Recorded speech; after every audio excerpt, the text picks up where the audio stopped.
From the New York Times, I'm Michael Barbaro. This is The Daily.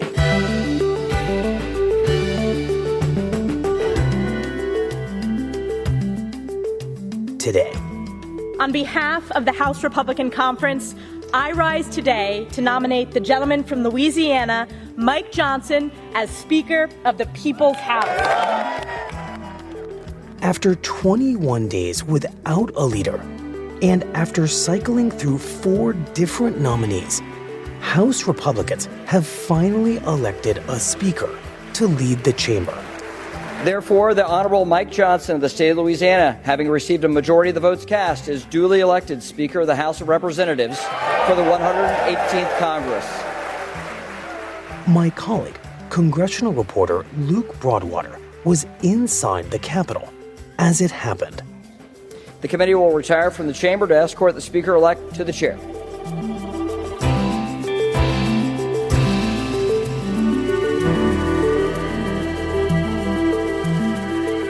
It's Thursday, October 26th.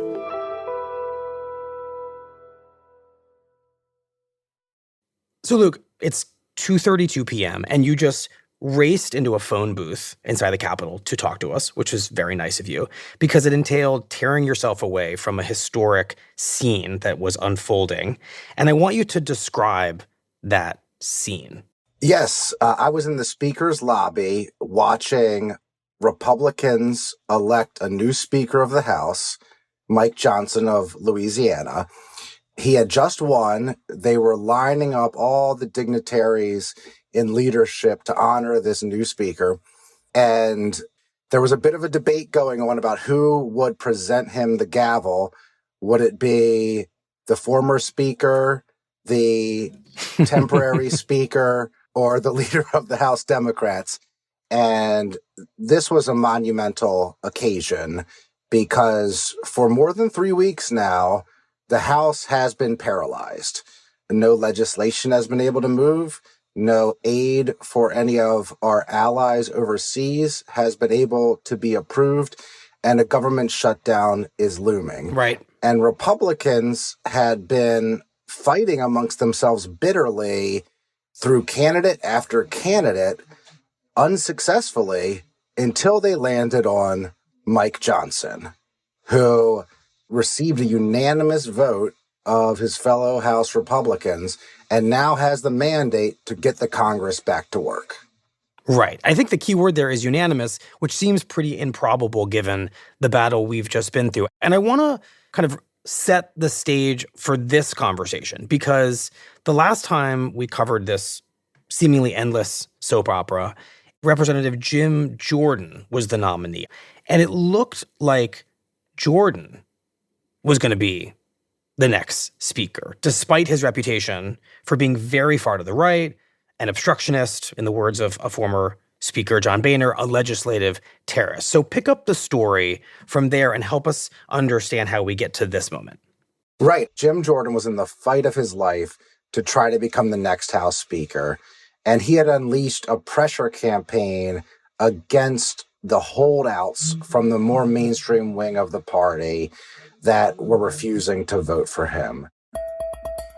On Capitol Hill now, some Republicans who voted against GOP Congressman Jim Jordan to be the next Speaker of the House say they're getting death threats. Threats and intimidation started to come in, including Iowa's Marionette Miller Meeks. She said she's getting credible death threats and a barrage of threatening calls, but will not. People started getting the personal cell phone numbers of members of Congress and their families. Why is your husband such a pig? Because he's a deep state prick? Because he doesn't represent the people? At one point, a congressman said that his wife had begun to sleep with a gun at night because of the threats against the family. And it was just getting uglier and uglier. And it actually had the reverse effect. Instead of the moderates buckling under the pressure campaign, they dug in deeper to find the resolve and to fight back against these tactics.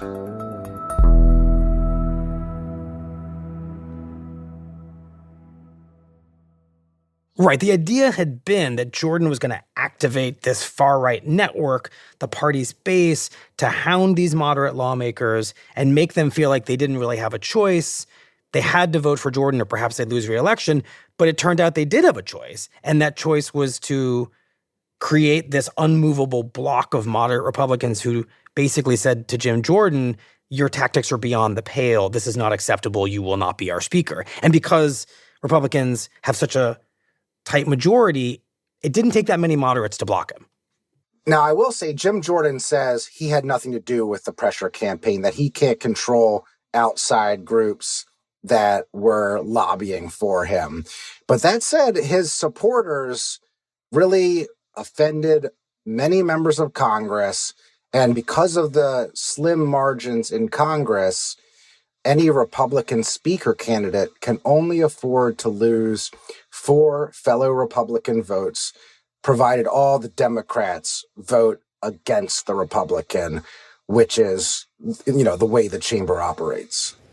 The next order of business is the election of speakers of the House of Representatives for the 118th Congress. Nominations are now in order. And Jim Jordan ended up losing 25 fellow Republican votes. I rise today to nominate the gentleman from Ohio, Jim Jordan, as Speaker of the People's House. And he lost them over a course of 3 different floor votes.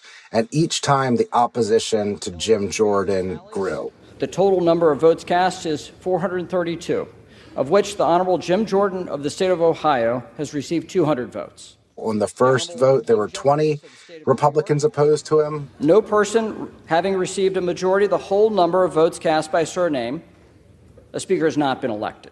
By the second, as the calls kept coming in, of placing in nomination the name of the Honorable Jim Jordan, it rose to 22 against him. A speaker has not been elected. As more calls flooded in, I rise to nominate Jim Jordan for the Speaker of the House. The opposition rose to 25.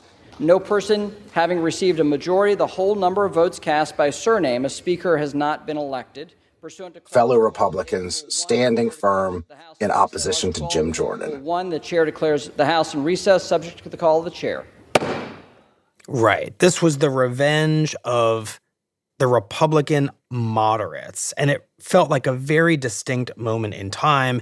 And the lesson seemed to be, give the Republicans in the House a much more mainstream candidate to be our speaker. Yeah, absolutely. For years in Congress, the Republican Party has had something of a civil war, but it was almost always the case that the hard right faction led by the House Freedom Caucus would use the tougher tactics, and so they would get their way. And it was kind of a running joke on the Hill that the moderates always cave. That's the reason they're moderates, because they always want to compromise and make people happy. Right. There's even a nickname for these moderates. Right, exactly. Some of the hard right members call them the squishes. And for the first time that anyone can remember, the moderates stood up for themselves, and they stood up in the face of this pressure campaign, and they blocked Jim Jordan. And that sent a message. I think a lot of us in the press corps believed that there would be a demand for a more mainstream or moderate candidate. Mm-hmm. And that led to the nomination of Tom Emmer of Minnesota on Tuesday afternoon, who is the number 3 House Republican and perhaps the most moderate of all the potential candidates or leading candidates that have had a real chance at becoming speaker this year. And what makes him so moderate? Well, he has taken a number of votes that I don't think that seem that moderate to much of the country, but they do to the hard right. For instance, he voted to prevent discrimination against same-sex couples, and he refused to object to certifying President Biden's 2020 victory at a time when Donald Trump was putting intense pressure on House Republicans to overturn the election and keep him as the president. So Emmer's kind of a moderate House Republicans' dream candidate for the speakership, but of course we know that overall House Republicans are not so moderate. So how does Emmer contend with that? So Emmer is hopeful that he has the backing of the mainstream Republicans, but also has won enough friends on the hard right to make sure that he can become speaker. But what becomes quickly apparent is that although a majority of House Republicans support Tom Emmer, Donald Trump does not. Donald Trump, the de facto leader of the Republican Party, who has a lot of influence in the House Republican Conference, just put out a blistering statement attacking Tom Emmer. Here's what Trump said. Voting for a globalist rhino like Tom Emmer would be a tragic mistake. And allies of Donald Trump go out on the airwaves and on their podcasts. I couldn't support Tom Emmer. We need a Speaker of the House that reflects the values and the views of Republican voters across the country, and they support President Trump, and they support his agenda, and Tom Emmer does not. And start ripping him apart. I mean, he certified the fake election. He has been the wrong vote every single time. He is Nancy Pelosi in a suit. They say he's not loyal to Trump. And everyone who watches the War Room Posse in the show needs to fight Tom Emmer every step of the way. Emmer starts defending himself. He endorsed Donald Trump twice. He has pictures of him with Donald Trump in his office. He starts circulating those photos to media outlets to show how loyal he is to Donald Trump. But it's still not enough for the hard right.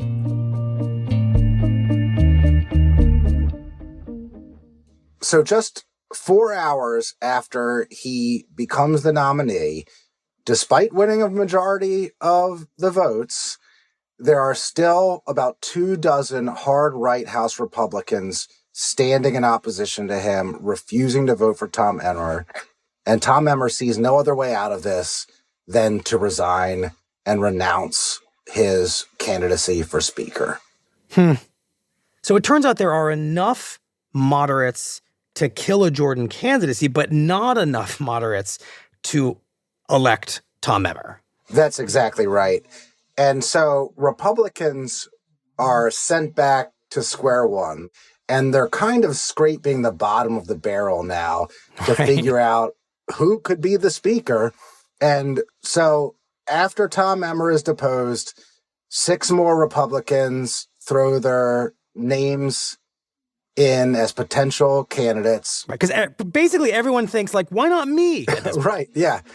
I mean, there's a joke that every senator looks in the mirror and sees a president, and we're quickly learning that every member of the House, every male member of the House, I might say, looks in the mirror and sees a speaker. And so what happens to all these men looking in the mirror, seeing a speaker? Well, 6 of them vie for the next round of votes. I guess this is the 5th time Republicans will try to nominate a speaker. And one name starts to rise above all the others. Democracy is messy sometimes, but it is our system. And that is someone who's far to the right of Tom Emmer, who has no problem with objecting to the 2020 election results. This conference that you see, this House Republican majority, is united. And that is Mike Johnson of Louisiana. This is servant leadership. We're going to serve the people of this country. We're going to restore their faith in this Congress, this institution. We'll be right back. So, Luke, tell us about this 4th nominee to be the Republican House Speaker, who, I'm going to be really honest, I had never heard of before now. Right. And there's a good reason you haven't heard of him. He hasn't been in Congress that long. He's not the chairman of any major committee. He is, in fact, not the chairman of any committee. And he's kind of a little known member of Congress.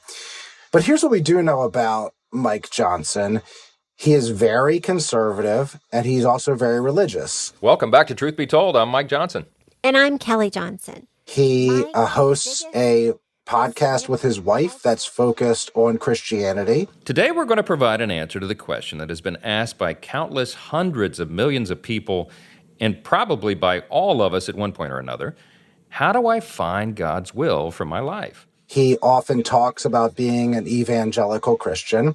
And those Christian views, those conservative Christian views, really do shape his politics. Roe v. Wade gave constitutional cover to the elective killing of unborn children in America. Period.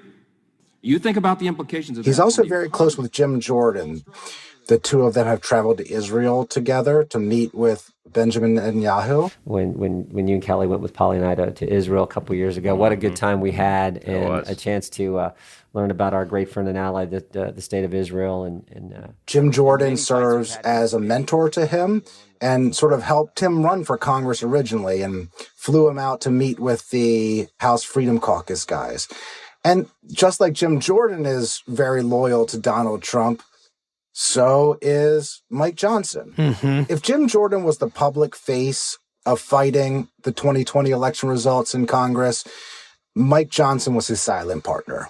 He was the constitutional lawyer behind the scenes, coming up with various legal ways and theories that Congress could try to overturn the results of the election. The first thing he did was he tried to get members of Congress to sign on to an ultimately failed lawsuit to throw out Joe Biden's victory in 4 different states. Wow. That lawsuit's rejected by the Supreme Court, but not before Mike Johnson gets 60% of House Republicans to sign on to it. And he does this by telling them he has spoken with President Trump, and President Trump will be looking at the list of names and taking account of who supported him and who didn't. Interesting. So Johnson seems even further to the right than Jim Jordan, and thus, I would imagine, very unpalatable to those 20 or so moderates who had such problems with Jordan. Yeah, a lot of us in the press corps thought when we heard his name that, you know, moderates would stand against him as they did against Jim Jordan. But this time, that just didn't happen. Well, why not? Why would moderates not object to him?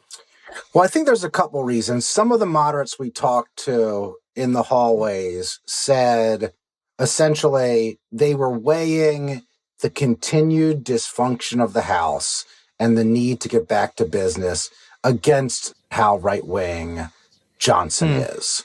So was it worse for them to have Mike Johnson as speaker and potentially support a right-wing candidate when they're from a district that's more of a swing district or a purple district?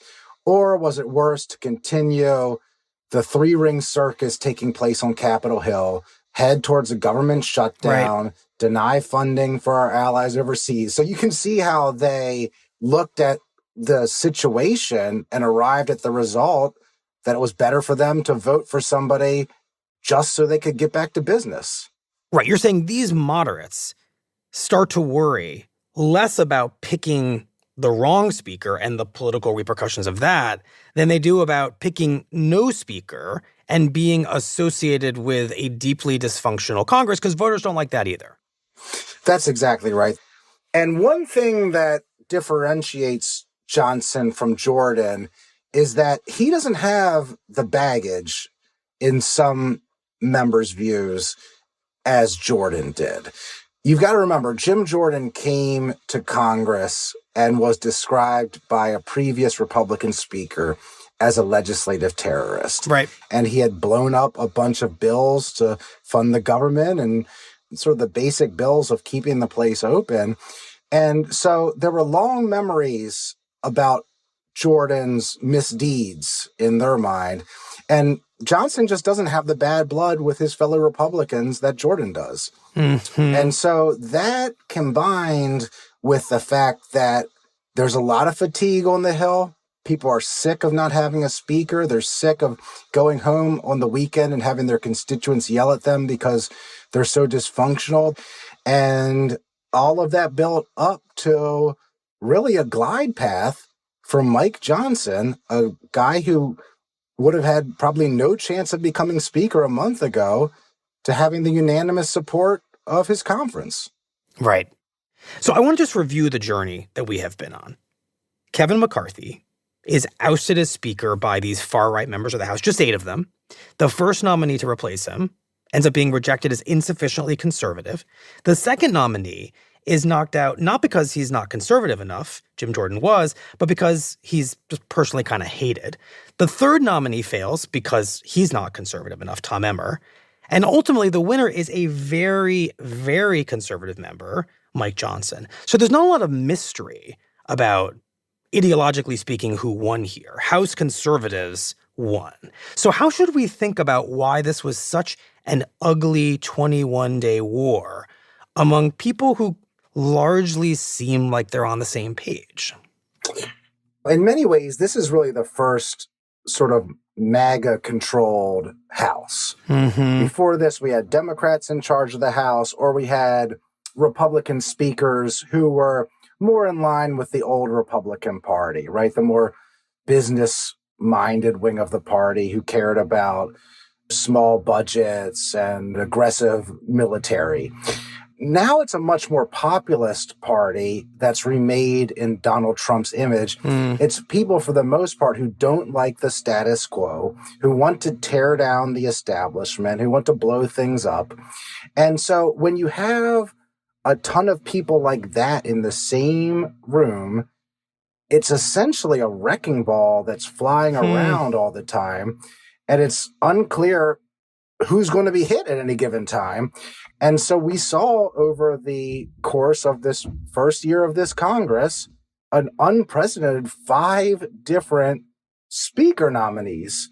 And then what did they get out of the fifth nominee? The most conservative, the most hard right, the guy who literally did Donald Trump's bidding in trying to overturn the election, who actually served as one of his lawyers at one point in time and as an advisor.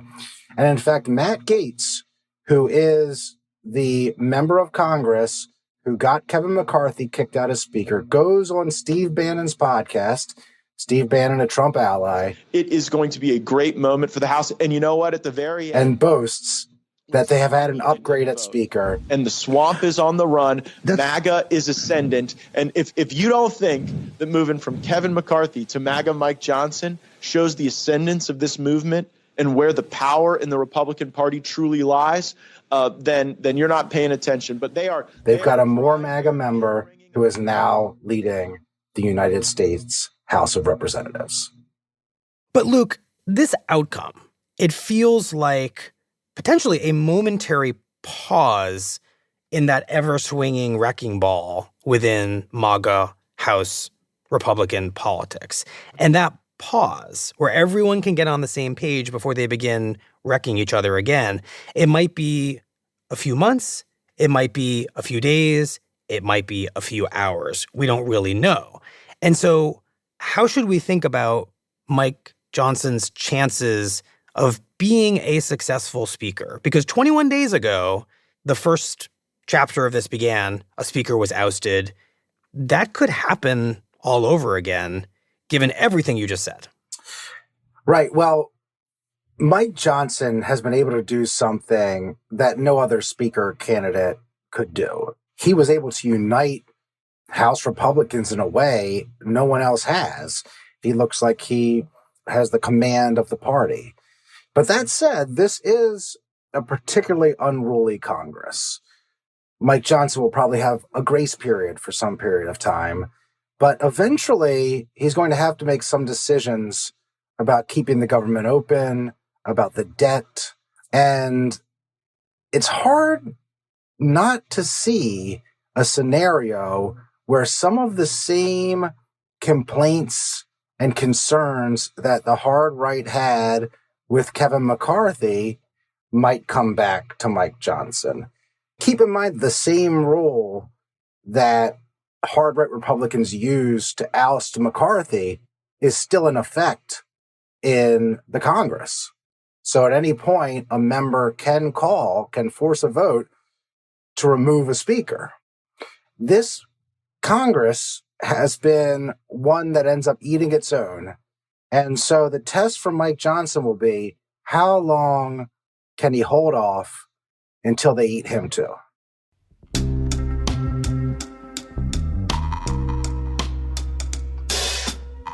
Well, Luke, thank you very much. We appreciate it. Thank you, Michael.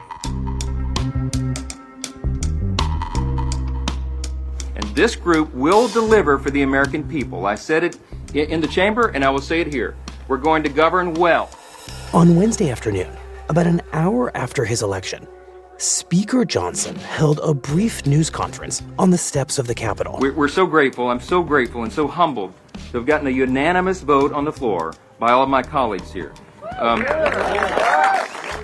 Johnson said he would dispense with the usual ceremonies and celebrations of a new speaker and immediately get to work. We went through a lot to get here, but we are ready to govern, and that will begin right away. You've all heard me talk a lot today, and I'm not going to belabor the point because the sun is bright and it's too warm for the fall. But I'll say this. We'll be right back.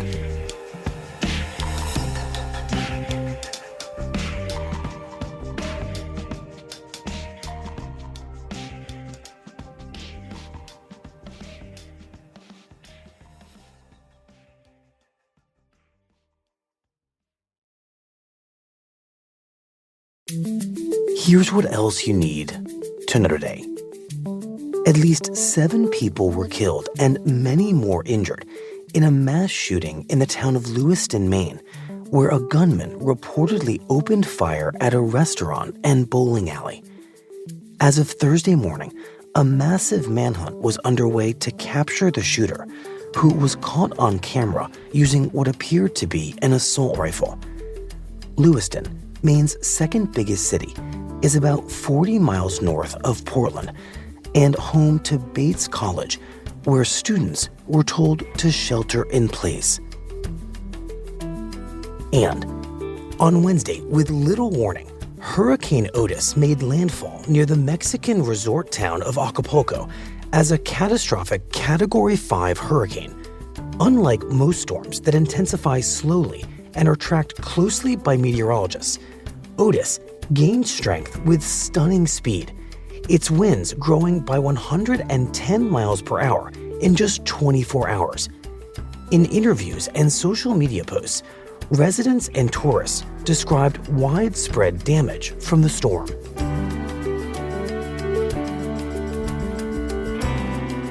Today's episode was produced by Michael Simon Johnson and Rochelle Banja.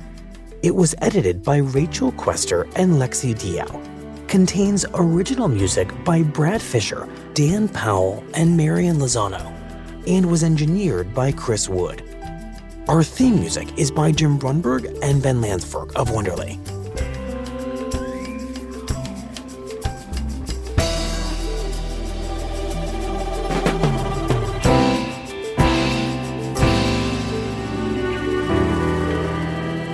That's it for the Daily. I'm Michael Barbaro. See you tomorrow.